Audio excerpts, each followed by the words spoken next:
रोशन रही।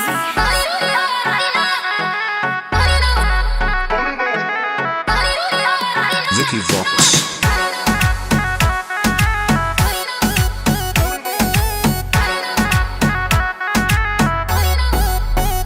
अपनी रानी को खूंखार बना, छोड़ भरोसा लड़कों पे। मुझे भी लाके गन दे दे, चलाऊंगी गोली सड़कों पे। फूल गुलाब का ना चाहिए, ना चाहिए सोने के हार बलम। आज है मेरा बर्थडे, गिफ्ट दे दे हथियार बलम।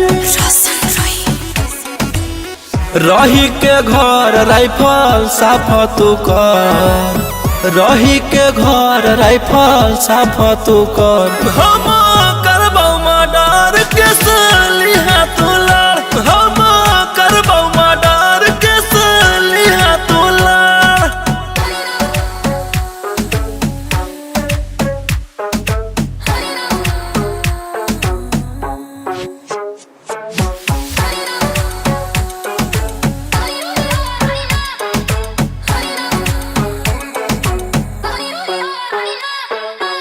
जितना भी हको दुश्मनवा पिया, ऑर्डर द पी जइबो खुनवा पिया।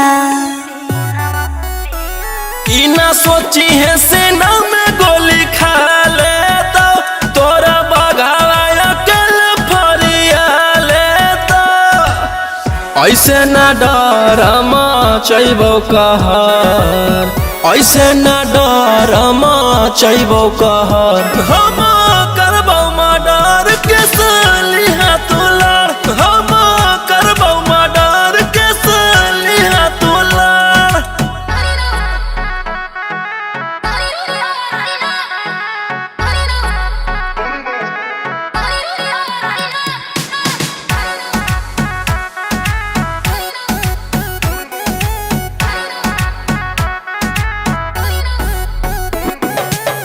कर शिकार राजा हर घड़ी, शेर के साथ शेरनी हो खड़ी।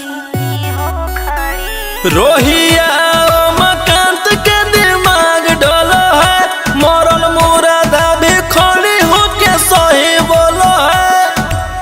थाना पुलिस के भी देबो रगड़, थाना पुलिस के भी देबो रगड़। हम